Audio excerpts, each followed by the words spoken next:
Welcome to the Sin Bin Podcast, your home for all the news, analysis, and discussion around your Bloomington Bison. Let's drop the puck and get started. And welcome back to episode 17. I remembered this time of the Sin Bin Podcast. Welcome back. It was an eventful weekend, to be sure. Might as well just jump right into it. No reason to delay. Bison went 1-1 on the weekend against a pretty darn good opponent, too. Yeah, you'll take Toledo. that. A team that just made the finals. I'll take a 1-1 weekend against them. That's perfectly fine. So now the team is 1-1, and they've played. I mean, so far, Iowa and Toledo are easily the two highest in the division to start off the year. So a 1-1 start against the two best guys in the division so far. I'll take it. I still think Fort Wayne's probably going to be better than the Heartlanders, but who knows? So two good opponents. 1-1 record again. That's nothing to be ashamed of. Let's go over that first game first. That W, because you always want to talk about the good stuff first, right? Dubs. Get the dubs. I mean, just overall, a really fun game. Parker Galvis with a huge goal in that game. Can we shout out as a defenseman too? Like, that was a needed goal when he got that one. I like seeing. We were talking about this before the pod too. I like seeing that the defense is getting involved in the offense this year. I love it. Like, you might give up some chances because you got some offensive defensemen, and we'll talk about them later. We'll talk about that in a minute. But I love to see the defense getting involved in the offense, because when your offensive guys and your forwards are not necessarily producing, which I'm not saying they aren't, but when they go through a stretch where they're not finding offense, you can kind of rely on that defensive back end to produce some points for you, and that could be proved to be very crucial towards the middle and the end of the year, especially. But we got a long way to go before that. Also, I do have to make a quick mention. I posted the short last week, and I had my foot up like this, and there's some stuff that's been on the bottom of my shoe. It's been there for like weeks. Like, this is not like dirt or something. This is like something that's been like caked on there for weeks. It's not there. And I had someone in that short. There was only one comment on that short, and the one comment is, "And that's why you don't take. It's why you take off your shoes before you enter the house." I'm like, oh my gosh! It's not like it's dog crap or anything. It's just like dried dirt or something. That was a funny. It's comment. okay. Yeah, it was funny. I just want to clear the air here. That was nothing bad. I just reminded myself of that because I put my foot up again, and I'm like, wait a minute, no, I'm not gonna have that again. Anyway, back to the game itself. Start off, Toledo opened the scoring in the second. It was a pretty lopsided first period in favor of Toledo. Not a ton. Bloomington was getting their chances, but I would say Toledo definitely won that period in terms of chances, but it stayed 0-0. Huge Callum Tongue performance in that first period. Gotta mention that. Gotta love that guy. Oh, absolutely. And then in opening the second, Toledo opened the scoring with Hillebrand scoring. Fun fact, one of the guys who assisted on that goal, Jordan Ernst, was on the Peoria Rivermen this last year. I thought I recognized that name when I saw the last name, and I was like, that sounds so familiar. Yep, he was on the Rivermen last year. All right. Well, good for him then. Yeah, I went to a few Rivermen games, so I remember him, and he was one of their better players. So good for Ernst, getting his first assist on that first goal. And then about 9 minutes into the period, Kyle Jackson with his third of the year in as many games. My man, Kyle Jackson. And then who else but Chongmin Lee on the assist and Nikita Shidov. Kind of expected. Those guys are your top guys. So great job there. Your top guys, you want them to be your top guys, and sure enough, they did that. They came back. And then not 4 minutes later, Brett Budgel with a penalty shot, which... Can I just say, I've never seen so many penalty shots within the first 3 games, even regardless of level. Yeah. I mean, it is rare. If you don't know, it's rare nowadays to see penalty shots. And I've seen We've seen, what, 3 in the first 3 games? Not with this refereeing crew, but I'll get to that later. I'll get to that part later. Get ready for boys. Budgel was given a penalty shot, and he scored on it. So that gave them the lead into the second, and then just 2 minutes after that, Toledo answers right back with a goal, an assist from who else but Brian Hawkins. Never would have guessed that. But I mean, the 2-time ECHL MVP, I would have never guessed that he can get points in an ECHL game.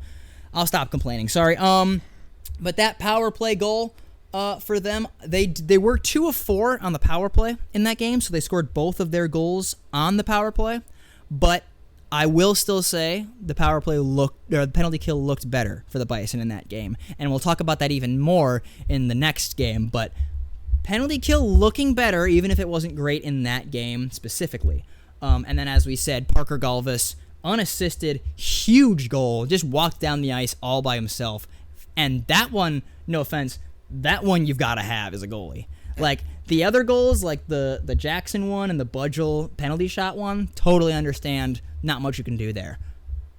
You got to save that one, man. That one was brutal, but entirely props to Parker Galvis. Great shot, and ended up, that was the winning goal. Through the third, Toledo poured on the pressure, 15 shots to 6 in that third period, and that's not the only news that happened in that final frame, as Callum Tongue went down with an injury. I'm not exactly sure what injury. Hopefully it's not too severe. I'm not good. Cross my fingers. But yeah, our best goaltender going down with injury. Not great, but Hugo Olas shut me up immediately. He shut both of us up. Oh, I love to see it. He played phenomenal. I am so happy to be wrong. I am so happy to be wrong. Olas shut me up in that third period. Again, they dominated the chances, 15 shots to 6. And Olas, even if Tongue was coming off the bench and he was cold and he gave up a goal, it'd be understandable. He went the entire game just sitting on the bench, and then you get bombarded in the one period that you fully play. 14 saves. Like that would he had 15 saves, or no, because the first one was the Tongue injury. Right? No, you're right. But yeah, 14 saves. He was huge in that third period because Toledo did not want to lose to the Bison in that game. They were mad. They came at us, and I think probably I would argue that, and at least in my mind, like when you have someone go out, like from Toledo's perspective, they probably were like, oh, all right, like they got to bring on their backup, like let's go, boys, let's turn on the horsepower, and didn't matter. Hugo Olas said, not so fast, boys, and he stopped all 14 shots. Ended up getting a empty net goal by Chongmin Lee, which sealed it in the final few minutes, and the Bison ended up winning 4-2. Huge game from a lot of guys there. Again, Parker Galvis really establishing himself as one of those top 4 defensemen really well. I saw his previous stuff, and he mainly played in like U Sports. I was not thinking he was going to be amazing. Another person who proved me wrong, so nice job, Parker Galvis. You've looked fantastic so far in that top 4 role, as he had an assist on that empty net goal as well. And then, yeah, just a 4-2 win against a really good team. So, that's always good. Those are the kind of starts that you need for the weekends. Yep. Like, if you played 2 games in a weekend, at least split, and ideally you win the first one, I think, because it really gives you momentum for that next game. I agree. So, they did it. Again, huge shout-out specifically to Hugo Olas for shutting both of us up immediately. We talked smack for one weekend and immediately get proven. We honestly, we should start talking smack about more players, because every time we do, they immediately just go off. Like, so it's the universe having to prove us wrong, but I'll take it. I'm not going to complain about my players going off. I'm happy. I said it earlier, I have never been more happy to be wrong. All right, I'm glad I was wrong. Great game by Hugo Olas there. And now that Tongue might be out for a while, he might fall back into that starter's role. Yeah, you might see. Although he might, and I think you're right. but I'm not gonna lie. I want to see Barzuski. I like. We'll that'll get there. We finished this game. All right, we talked about the game. We won 4-2. Now it's time for the second game, and buddy, buckle up, people. Do I have a lot to talk about in this game? Because oh man, first of all, opening goal in this game, all right, is in the first. The only goal scored in the first period, and who else but Brian Hawkins? Oh, man. The ECHL former leading scorer, ECHL former MVP twice. He can score goals? No. I mean, Brian Hawkins is not the only reason that Toledo is as good as they are. Brandon, excuse me. Sorry. I would say no disrespect, but yeah, Brandon Hawkins, I mean, he's won the best player in the ECHL multiple years in a row. Like, he's not the only reason that Toledo were good, but certainly a large part. The main reason why Toledo is as good as they are. So yeah, he scores off the bat to bring us down 1-0, but we actually dominated that first period in terms of shots. We just could not solve their goaltender. And not all of our shots were great opportunities, but still, we just could not solve their goaltender. Their goaltender that game was, not Noah, Nolan Lalonde. And he just came out of the CHL, so he's a really young goalie. I was not expecting him to put up a performance real quick. Before I get into a lot of the stuff I'm going to get into, I do want to shout out Toledo's goaltender. He did fantastic. Noah Lalonde, basically in his first ever pro appearance, looked really good and looked better than he did even in the CHL. So big ups to him there. That was seriously good. He played really well, and just to piggyback off your point of how we dominated, I mean, seriously, I think the Bison probably could have went up 2-0 or 3-0 in that first period, just with the amount of posts or missed shots or different things like that. But credit to the Toledo goaltender. To the Toledo goaltender. It's a tongue twister, dude. He played really well, and I think because we didn't hit our chances, that game looks a lot better for him. If we hit our chances, I think we're talking a very different story. Oh, if we hit those chances, if we hit those chances in the first, it is an entirely different game. Yeah. It's an entirely different game because then they're not up a 1-0 going into the second. Yep. It's an entirely different look. Like, we needed to finish our chances, and it's early in the year. You're going to have games like this where you're hitting posts and you're just right there but can't seem to break through, especially against a good team like Toledo.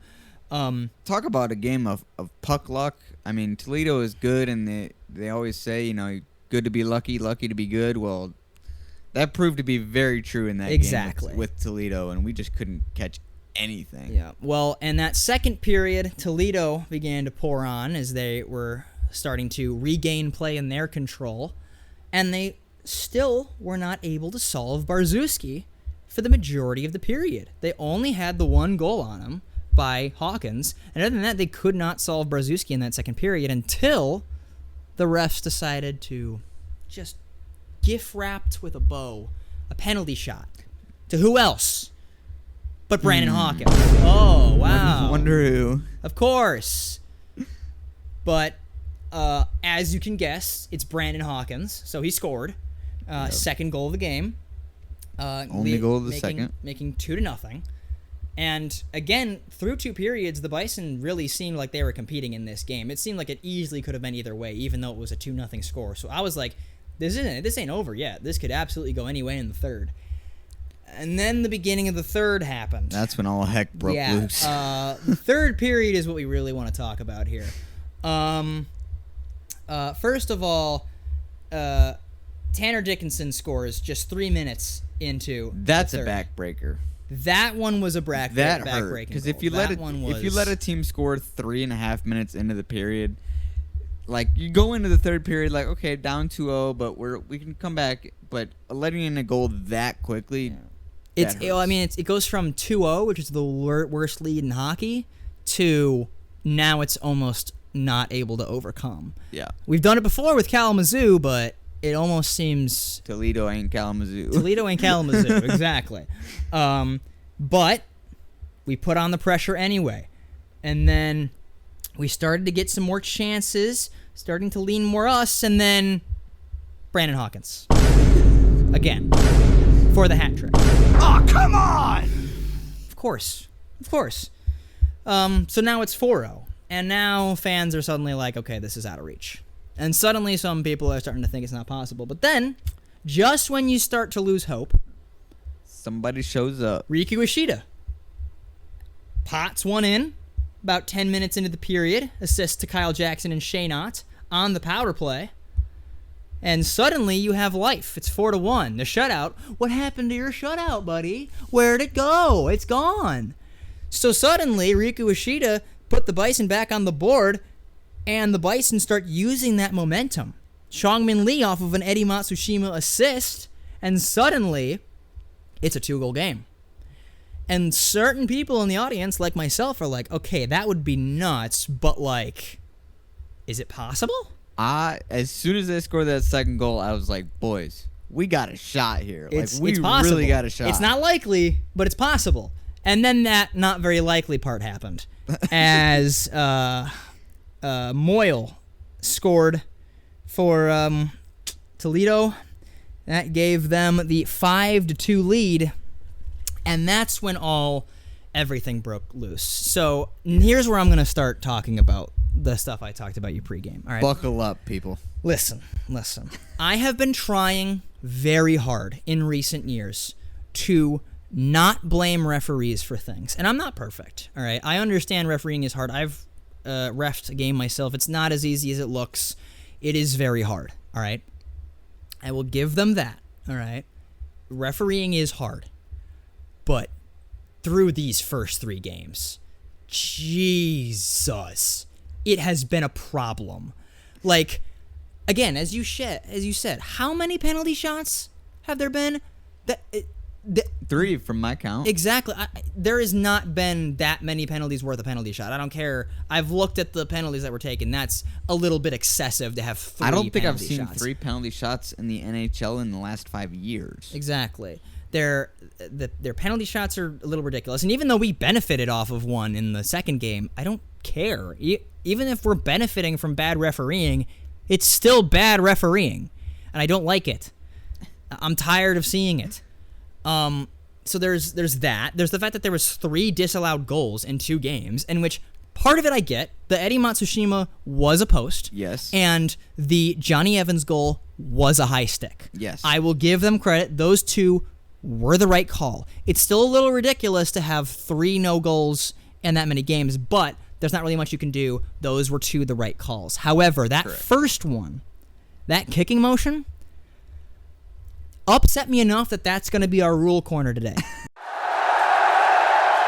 Once it was 5-2, it was over. It was a shorthanded goal. We were on the power play, and it was like a chance to put within 1, and they score on empty netter, or not an empty netter, a shorthanded goal. You can't let that happen. You can't let that happen, and that's just what it is. I mean, so you kind of knew that the game was over at that point. I do respect the Bison for not giving up. They pulled the goalie and still tried to put more on. But I found it interesting though. Unless I'm thinking of the other game, why did we not pull the goalie when we had the power play? The power play. Unless I'm crazy, but I'm pretty sure we did not. We did not. And we could have had a 2-man advantage. I don't know. I'm not the coach. I don't make those decisions, but I don't know. Honestly, I don't hate it on the power play, but it might have been a good idea to put the extra attacker on there, especially when you're still down 2. But that probably would have led to an empty net goal anyway, because they got the shorty. True. So, and then Hillebrand ended up scoring again at the end of the game, making it 6-2. But specifically with the refs I want to talk about is the end of that game. Because if you were there, you know that end of that game was just nothing but scuffles. And man. 5 penalties were called all at 1944 of the third. Yep. And then there was another one called at 1953. Mm-hmm. My favorite is the fact that when that play started, if you go back and actually watch the clip, blatant neon knee entering the zone. If there's a good referee, that's a 5. It's a 5-minute major. Blatant neon knee. That's a huge no-no in any sport, but knee injuries are so dangerous. That was a blatant neon knee. All right, entering the zone. That should be a 5. If not, I can understand at least interference for 2. But nothing. There has to be something called on knee. But there was nothing. And then, of course, someone knees on knee your player, you're going to go fight them. So the Bisons start jumping this guy who just tried to completely blow out the knee of one of our players. And somehow, the refs only call... there was like a couple offsetting penalties, and it ended up being that only one Bloomington player was the penalty. 2 fighting for Yeamans and Denis, and then Denis got an extra roughing call. These are the ones you're talking about. Yep. And then Toledo had Edwards and 2 for fighting, Wilsick. So there was an extra roughing call on Bloomington. So the refs called a 2-minute roughing on Denis because he started the fight after the knee-on-knee happened, but didn't actually call anything on the knee-on-knee. ECHL refs, get your together. Oh my God. I've said it before, I'll say it again. Referees do not win or lose you a game, and this loss is still on the Bison. I am not about to blame the refs for that loss, because that would be unfair, and that's being a crybaby. We lost fair and square. Toledo won that game. That does not mean that the refs cannot ruin the enjoyment of a game. 2 hours later. Okay, but that's specifically the ref rant, but it doesn't end there. So, blatant knee on knee, nothing called by the refs. If any of you at home have played hockey, you know what that means. There's a blatant near injury play and they didn't get penalized for it. That means you answer the bell. That's what that means. I played in a league that doesn't fight, and I know that. All right? People in Pee Wee know that. If you almost injure a player, or actually injure a player, which I'm shocked he wasn't injured on that knee-to-knee. You have to retaliate in some form. You have to answer the bell. Yeah, they fought right after, but that was Lou Felix Denis. He's 22. Or maybe 23 now. He's one of the youngest players on the ice, all right? It's like fighting with your kid line on the ice. Like, no, that was not a proper response. So, once all those nonsense penalties were assessed, sure enough, Barsky knows, because Barsky knows what that means. He knows too. So he sends out Robidoux. And Toledo wouldn't answer the bell. Robidoux immediately, when the puck was dropped, he knew what he was supposed to do. He went right after the guy, and he skated away. He's trying to make it look like get a penalty on Robidoux for trying to instigate it. I'm like, really, Toledo? You're going to do a blatant knee-on-knee and then not answer the bell? There are little league teams with more class than you. That is ridiculous. So sure enough, Robidoux gets tired of trying to chase this one guy around that won't answer the bell and ends up just grabbing on to number 7, who, I'm going to look this up because this guy's name needs to be out there. Number 7, it was Craggs. I think he was actually on Kalamazoo last year, now that I'm thinking about it. That name sounds like something from Kalamazoo. Not the point. Point is, he just grabs him and completely takes him down. Like, he doesn't even really get a good punch in. He just yanks him to the ground and sits on him, basically. Just lays on top of him, all right?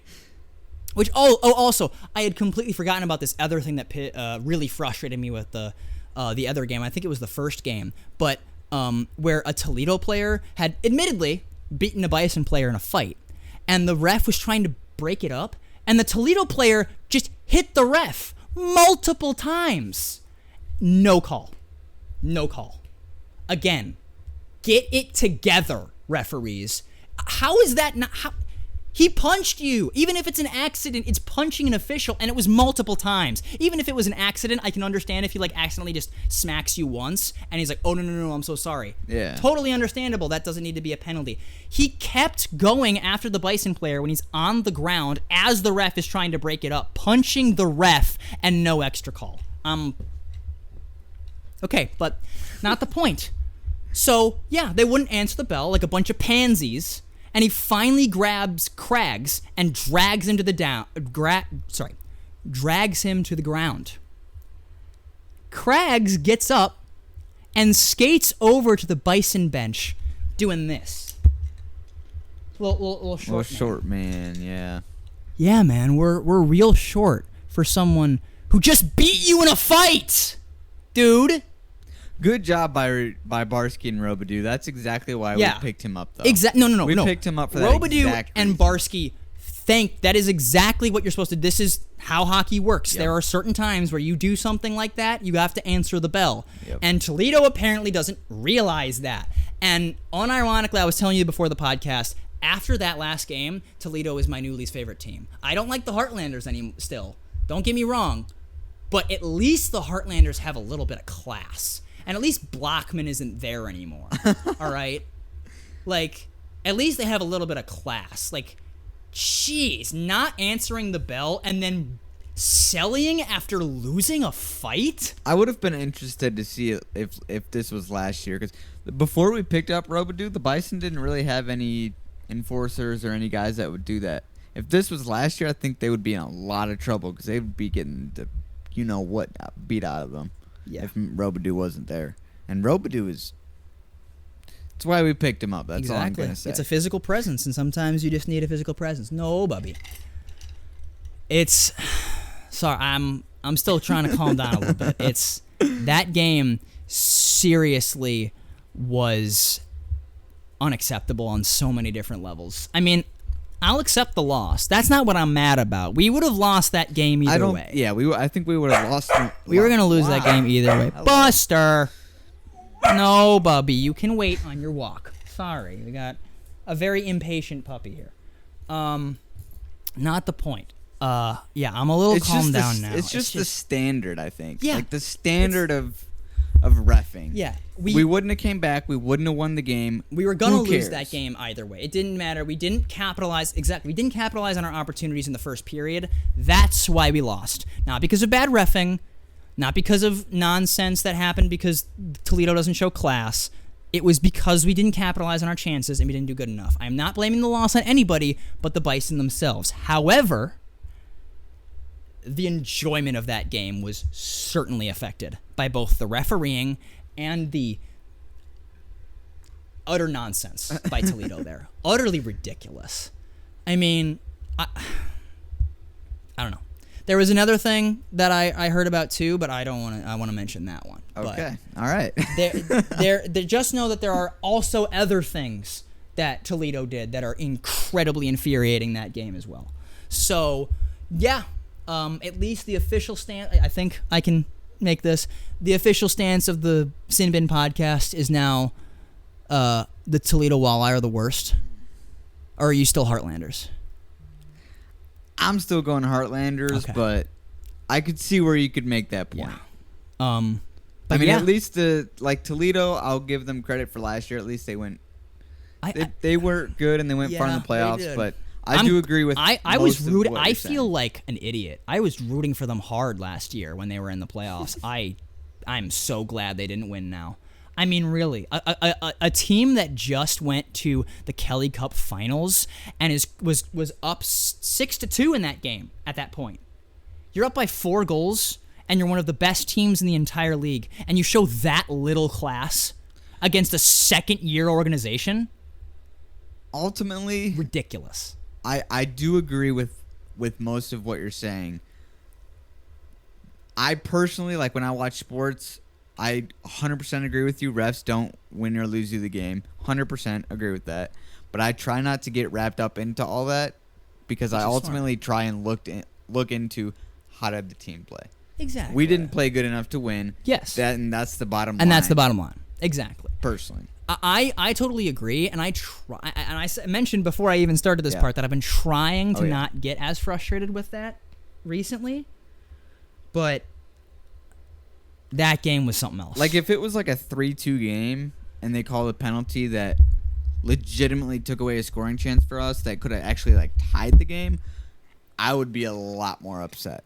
I still don't agree with it, but I would be a lot more upset. But the fact that we were down by 4 goals, it wasn't. It's like, okay, whatever. We weren't about to win that game, and we're 1-1-1, and we played 2 of the best teams in the division, better teams in the division. I think that's a way better start for us. And remember these games when we come back in February and March. Yeah.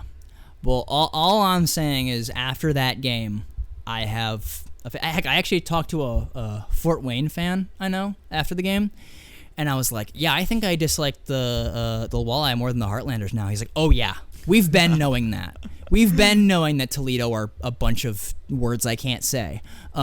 So, like, yeah, zero respect for the Toledo organization at this point. Of course they're affiliated with Detroit too. Makes too much sense. I do not like Detroit because we're Hawks fans. I'll say that. So, but shall we move to the rule corner? Well, I think we only do we have got one more thing. We have a few other things, not a ton, but that was the main thing, was recapping the 2 games. Before we move on to that next section, first of all, I wanted to shout out specifically Colin Ferguson, because specifically Riku Ishida is going to get all the love for being the offensive force. He is a -4, but again, plus minus doesn't really matter that much, but he has some struggles specifically defensively, but he's by far our best offensive defenseman and our power play quarterback. So that was a great pickup. I'm happy with him.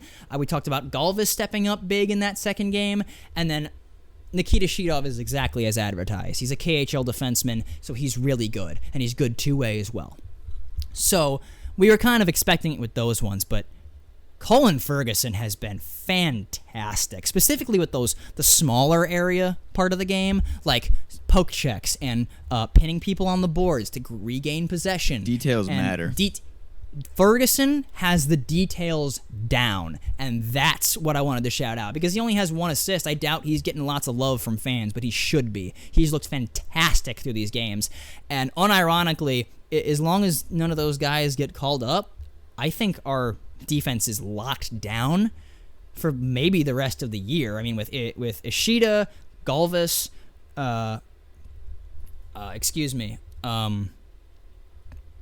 Ferguson and Shidov, I think our top 4 is locked down. That's not mentioning Theo Calvis, who I'm pretty sure is injured right now, is a 6'5" right-handed defenseman. That's not mentioning him. That's not mentioning how good Sung-Jae Lee has been to start the year. I like him. He's been a really good surprise. +4 on the year while only having 1 assist. That's honestly hard to do through that little games. So again, plus minus isn't a great stat, but it's you can still use it. Gives a little insight. You can use it for generalizations. It's not good as a exact stat, but if you use it as like a general stat, then it can be somewhat useful.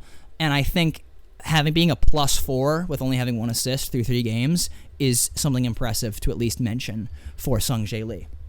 So our defense might actually be better than last year, which is insane to say, because the whole point was this year we were going lighter on defense so that we could focus more on the offense, and our offense clearly is a lot better. But the defense looks better too. They could settle in real nice. And like I mentioned earlier, if you're getting production from guys like Ishida on the offensive side, then that's what we call complementary hockey. Exactly. And yeah, I am a big fan of how this team looks so far, specifically how the group is built, how the defense is built, stuff like that. So the defense, pretty good this year, might actually be better than last year. So this team might be really good. I want to see how they do against opponents that aren't like the 2 best in the division. I want to see how they can fare. We already talked about how the refs need LASIK. That's it. So we were just talking about defense. Left-handed defense versus right-handed defense. So before the podcast, I mentioned to Mike that if Theo Colvis comes back, I like how good Sung-Jae Lee has been. So to be able to keep the defensive group, I thought we should move Riku Ishida to the left side and put Theo Colvis in on the right side. And I'm sure that's going to raise some eyebrows because why would you do that? Well, it comes down to why left-handed and right-handed defensemen matter. All right? So I didn't even realize this wasn't something that was common knowledge, but that's something that happens a lot with hockey with me. I just know, I'm not going to brag there. I don't know that much, but I know enough that I sometimes just assume other people know things and say something, and they're like, what? So I'll explain why left-handed and right-handed defense matters, because I'm sure some people are really confused of why do we need to have a right-handed defenseman on the right side and a left-handed defenseman on the left side? What if we have a better right-handed defenseman than a left-handed defenseman? Why could we not just plug them in? It's okay, well, this is why. So when you're in a zone, a huge job for the defenseman in the attacking zone is keeping it in the attacking zone. Again, with offsides, the thing, you don't want to regroup, have to take everybody out of the offensive zone and try and transition back into the offensive zone again. So the whole point is that a lot of the defensemen are there to keep the puck in the offensive zone. Whether that's walking the blue line, whether that's grabbing it off the boards, that's what they do. Well, a lot of the time, especially when you're trying to cycle in the offensive zone, you're going to ring it around the boards.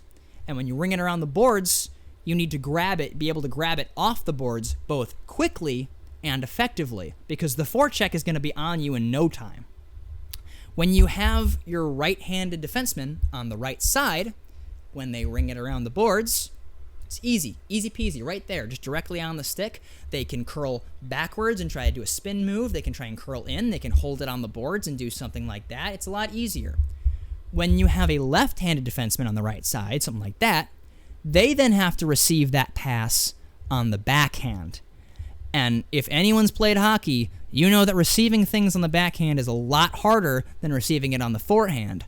And even just that slight amount of harder to do will maybe take an extra second, maybe 2 seconds.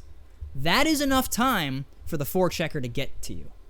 So that's why in a lot of hockey places, especially higher-end leagues, you will have defensemen have their handedness as their side, so that when they ring it around the boards, they can catch it. It's the same thing in the defensive zone too, so that when they ring it around, they can catch it. That's the difference in these levels too. Like when people say that ECHL is, the highest level of hockey and that we've had in Bloomington Normal, those are the type of skills that we're talking about with the skill gap in levels and the time that these players have. It is not easy, and they make it look easy, but it's not that easy. It's not.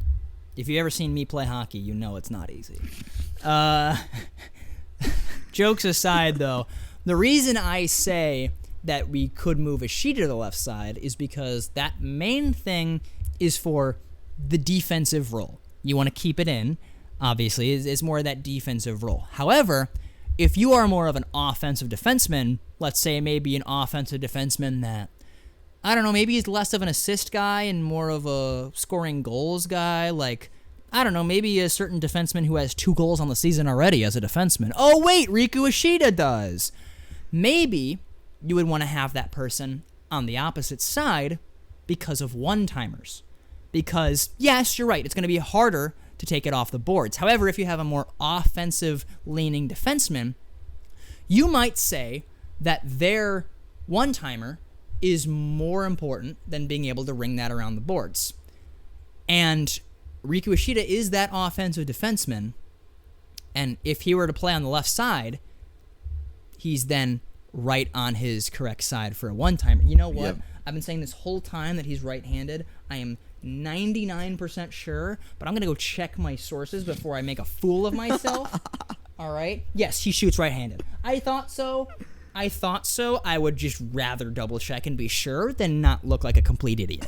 So, yes. I would say if Theo Colvis comes back, I think he's an injury right now.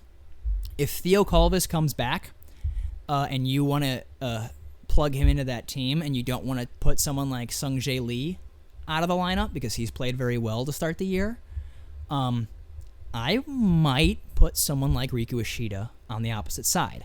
Now, if you want to just go lower, maybe you just throw someone like Sung-Jae Lee on the left side, as he's been good enough, and you'd rather have him than maybe Solomon Frissell or Detema, who's that bottom left-handed defenseman, and then you plug in Calvis, because Calvis is good enough that he should be starting. He's a 6'5" defenseman who can score, and a right-handed defenseman. Those are... Isn't that the dream? Exactly. That's like nobody. So, he's probably going to get in the lineup once he's healthy. But, yeah. It's just... honestly, it's a great problem to have. Too many good defensemen. It is. It's a great problem to have. And honestly, now I'm way less worried if someone gets called up. Because I'd be worried specifically if Shidov or Ferguson gets called up, because those are our left side guys. But honestly, I don't think they are. I think those guys are going to be with us most of the year. And then, specifically, I think if someone's going to get taken, I mean, it's the AHL. They're probably going to need right-handed guys. They'll probably take someone like Parker Galvis, or maybe Theo Calvis if he comes back and has a good opening or something like that. Who knows? Maybe they take Riku Ishida if he continues scoring in a point per game. Please don't. Don't. I don't want you don't. to. We learned last year that not having a power play quarterback is a very, very, very bad thing. So I'd prefer to not have our power play quarterback taken. But I'm just saying, I feel a lot more comfortable if someone like Galvis is taken because of the depth and how good our defense is this year. So again, even with a 1-1 in one weekend, we said it in the start on the top of the episode. It's a great start. Yes. It's still a great start. He was against hard opponents. It's the defense specifically definitely needs to gel more, and that's nothing against anybody on the defense. It's just that they've played 3 games together.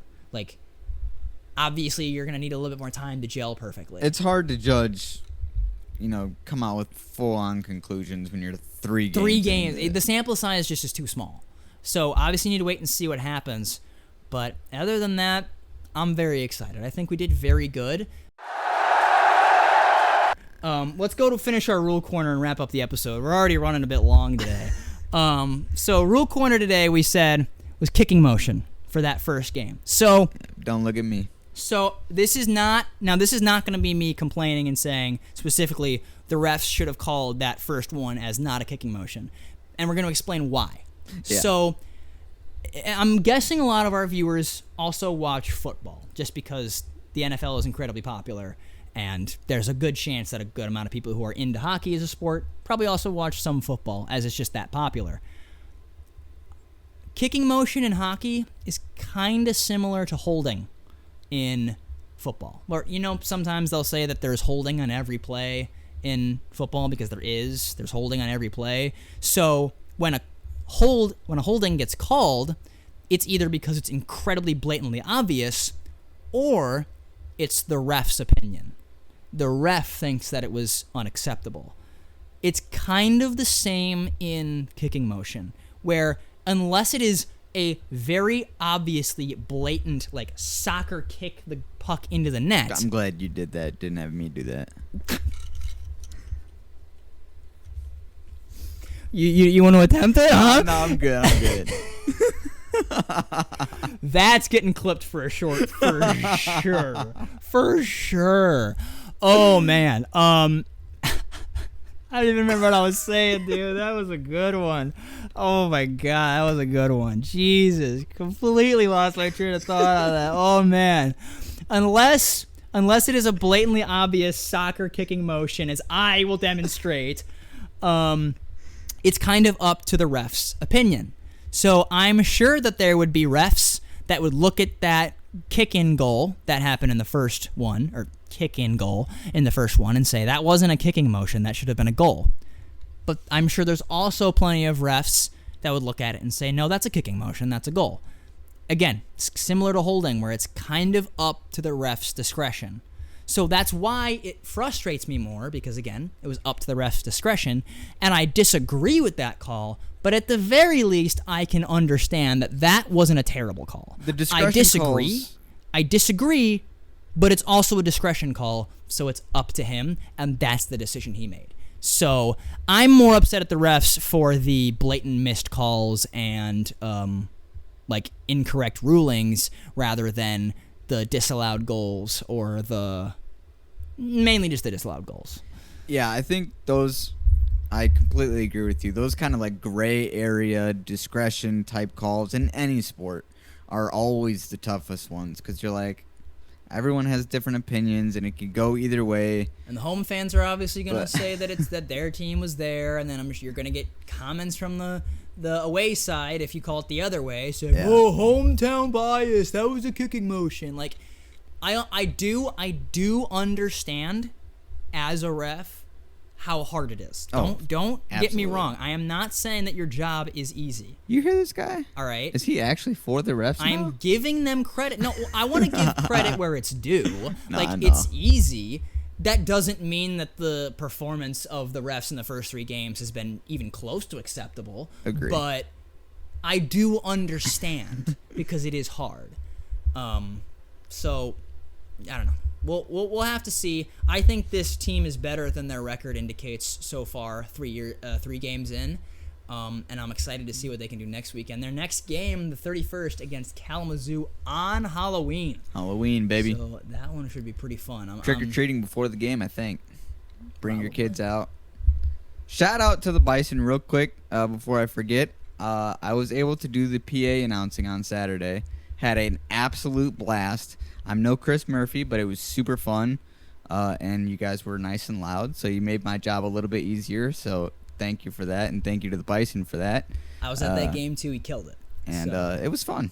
It was fun, and there was something else I was going to say, but I blanked. Well, I will say, as someone who was at that game, I heard plenty of your calls, and you did a great job, Dad. Well, I appreciate that. Well, absolutely. I'm sure they'll have you back if their PA announcers ever gone. I got 6 volleyball games to do this week, so if you don't see me on next week episode, I probably am. He's going to be talking like a frog on in the my next room episode. and have no voice, talking like Patrick Mahomes. Exactly. So, before we completely wrap up the episode, do we have a question of the day? Ooh. I don't think we talked about the first time. We haven't talked about the question of the day. In Halloween spirit, okay, this is not hockey related, but in Halloween spirit, I think we'll go because our next episode will be after Halloween. What is your favorite Halloween candy? I would say that I'm gonna go with. I would say that the question of the day should be, especially if you're going to the game, but even if you're not going to the game, what costume are you wearing? Oh, that's a good one. Okay, yeah, I like that one. I'll share mine. A few years ago, when I had met my significant other, I dressed up as Scream. And she bought a Scream jersey to go with me. So it was Scream, and someone had a Scream jersey. It was kind of cute. I liked it. This year, we got Buster a Scream costume. Oh, boy. And we got both of us Scream jerseys. Oh, boy. So now he'll be Scream, and we'll be the fans in the jerseys this year. So I thought that was pretty cool. Little callback. I'm excited to do that on Halloween. That should be fun. This might be a hot take. I do not dress up for Halloween. I much enjoy sitting at the door handing out candy to people. I don't know. I think he'd be a really good mermaid. Hermes Merman. Why is that? I don't know. I think he could. They can't walk on land. I can't walk at all. Exactly. This man. My goodness. Just brutal at the end of this episode. I'm sorry. After the kicking motion comment, dude, I broke and I can't, dude. I don't think I delivered that joke as well as I could. I can't run or walk, but dang it, I'll swim. Yeah, put on a mermaid tail. Honestly, you couldn't tell the difference. You're like, yeah, no, I'm in a wheelchair for the mermaid tail. Duh. Yeah. All Whatever. right. This is a bunch of shenanigans. Yeah, we're comment, subscribe. Yeah, come sure. on. We're starting to get loopy. It's like 40 minutes into this episode. We're running long. We're getting loopy. It's early in the morning here when we're subscribers. recording Help it. us get us to 100. Yeah, It's seriously. 7 away. Up 4 since I last talked about it. So seriously, thank you guys. Appreciate everybody who watches. And thank you guys for watching. I mean, this is mainly just something we started because we wanted to talk about the bison, and it's grown honestly more than even I expected. And that, it's not like we're insane. It's not like we have thousands of people, but even with nearly 100, that's honestly more than I expected. This was just me wanting to talk about fun hockey stuff. So the fact that people actually want to listen to me and you talk about stuff and rant about the refs. Yeah. The fact that anybody on the planet wants to hear me rant about the refs is honestly news to me. And if you don't, I completely understand. I'm plenty annoying, so I'm not going to take any offense if I hear a couple comments on the bottom of this episode like, "Can you guys stop complaining about the referees?" I will totally understand if that's the comment. But yeah, that's it for episode 17 of the Sinbid podcast. Thank you guys so much for watching, and we will see you guys in the next episode.